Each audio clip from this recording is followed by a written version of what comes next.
Hey guys, welcome back. So we're working on putting the cams in. So basically the thought behind this when you buy these is that you don't have to really adjust the valves. They're regrinds, they're supposed to kind of drop right in. But the problem is I didn't use the cams that came out of this head. I used a set of cams that came out of, let's see if this works, that cylinder head. I use those cams. So not really the same cams, but I was hoping it would work. And it sort of does. I think it's okay. So I got my feeler gauges, and basically you just check your valve lash, which I haven't done it perfect, but I checked the ones that, like here, the lobes are up, so you can check those. Some of them you can check, some of them you can't, like these I can check. Basically these two, but probably not the others, especially that one. So we checked them. It's a little on the loose side. It's kind of in spec. This is supposed to be, going off memory, like 7 to 9, and this is supposed to be like 11 to 13. I think that's right. I think the target is 7 is the bottom of this one and 11 is the bottom of that one. Maybe I should double check. But these are basically measuring like 8 to 9. And then these are probably, yeah, I'd have to go back. I think like one of them was 12, a lot of them were 11 or something like that. So they're probably a touch loose, but I don't really care. This motor is probably not long for this world, at least before it gets a rebuild. So, and plus the other thing is I've got thicker oil. So like in the past I ran like a 1030, but this is actually a 2050. And it's funny. So like you can see this blue in here. That's the oil I'm using. It came out of, it just says oil, but this is like expensive race oil, but it's a 2050. And it's incredible how like tacky and slippery and sticky this oil is compared to like just a normal, I used to run non-synthetic, just plain old 1030. Like just a decent name brand 1030, and this stuff is way slicker and thicker, so I'm guessing that a couple thou extra on the tolerances probably ain't gonna matter. Anyway, feeling really good about this right now to finally get these cams bolted in here. And for those of you that own Miatas, let me talk about this for maybe 20 seconds. Flying Miata sells this little thing. They 3D print it, you just snap it between the gears, and it holds your cams in alignment. Pretty straightforward. You can see there's a mark right there, lines up with that line. Then you come over here, that mark lines up. Pretty simple stuff, not rocket science, but that's handy. Now, I doubt Flying Miata's watching any of my videos, but they could make this tool wider. And the reason I say that is when you have really stiff valve springs and when you have aggressive camshafts, these cams want to like move more than they would on a stock engine. And this little plastic thing, like it's doing the job, but you can see it's trying to like cam out of the teeth down here. So that could have been a little better, but it's doing the job. Now these are not final installed, or at least they're probably not. They're not even torqued. I just basically ran them down with a wrench and snugged them, which is probably close, but they'll get a torque wrench before it's ever going to run. But I've still got to pull this to do the cam seal, because there's no cam seal behind this. These have... it's been a while since I did it, but this has a different cam seal than this one because of the VVT. It's a bigger diameter. Might be 2, I can't remember. I think it's just 1. But I still got to do that. And then these caps. I don't remember if you have to glue this cap to the head, but I normally do.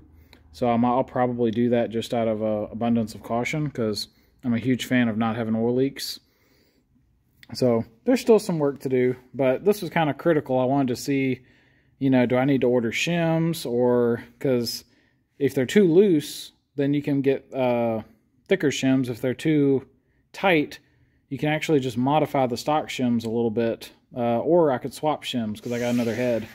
So we were kind of checking that out, and basically it's close enough.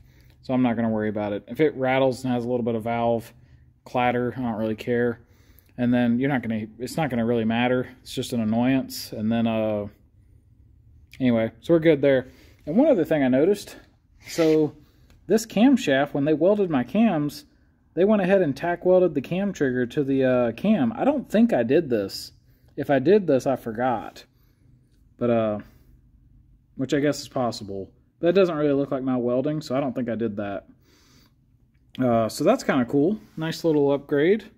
Don't have to worry about that slipping. I have to say, yeah, these are regrinds, but compared to like these double the price cat cams one, they put this essentially water jet or whatever, but it's got that false tooth, it's got that keyway, it's got a set screw that could back out that hasn't been peened or anything, or at least it's not obviously been peened. So, and then this isn't even the same, the teeth aren't the same dimensions, and just to top it all off, I don't think they clocked it quite right either. So compared to all that mess, I like this a lot more. It's just welded on there, it can't go anywhere. That's the factory wheel, so I know it's going to work. So I feel good about that. So anyway, after initially being a little like, kind of cold, not really loving these cams, I'm kind of starting to like them more now. Only complaint is they have slightly less lift than stock, which that does seem kind of dumb, but I don't know why they did that.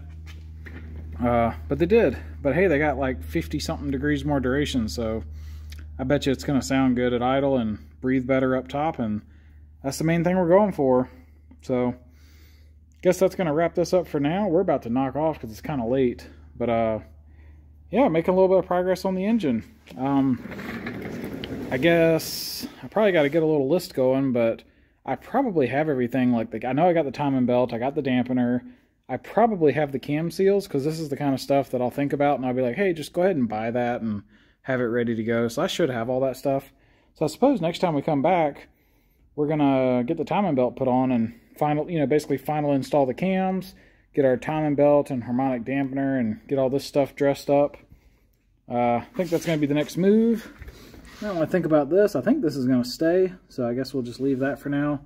There's a few things I want to change, but we're just going to put this thing back together and drive it, because one thing you guys have probably noticed if you've been watching my channel is I do a lot of work and don't have a running car, so we're trying to figure out what things to delay so that we can get this thing finished, because I could just work on it forever. So anyway, hope y'all like this update, and we'll get the hopefully in the next one we'll be getting the timing belt all put together and get this thing buttoned up. And as you can probably predict or guess, the reason we're doing this is it's got to go back in the car.